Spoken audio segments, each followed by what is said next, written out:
বিনোদন। যে কারণে শেখ হাসিনা চরিত্রে অভিনয় করেননি অপু বিশ্বাস।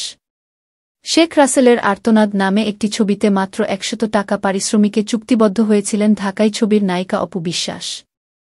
চলতি বছরের জানুয়ারি মাসে এ ছবিতে চুক্তিবদ্ধ হয়েছিলেন তিনি।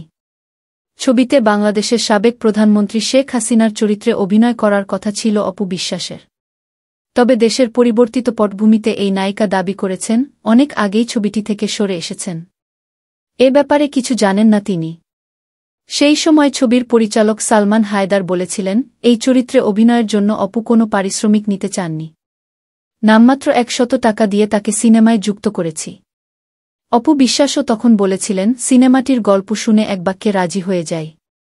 ঐতিহাসিক এই সিনেমার অংশ হতে পেরে ভালো লাগছে। আশা করছি কাজটি দারুণ হবে।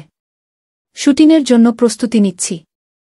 বাক স্বাধীনতার জন্য লড়াই হল, কিন্তু প্রয়োগ করা এখনও যাচ্ছে না। এখন অপু বিশ্বাস দাবি করছেন চুক্তি হওয়ার ১ মাসের মাথায়, অর্থাৎ ফেব্রুয়ারি মাসেই কাজটি না করার কথা ছবির প্রযোজক ও পরিচালককে জানিয়ে দিয়েছিলাম। কিন্তু ওই সময় গণমাধ্যমে খবরটি বের হয়নি।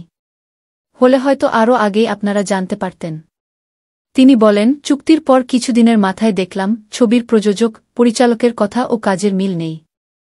তখনই ছবিটি থেকে সরে আসার সিদ্ধান্ত নিই। সত্যি কথা, কাজটি নিয়ে তাদের কমিটমেন্ট ঠিক ছিল না। কাজ যাই হোক, কমিটমেন্ট থাকতে হবে। তা না হলে একটা ভালো কাজ তৈরি হবে না।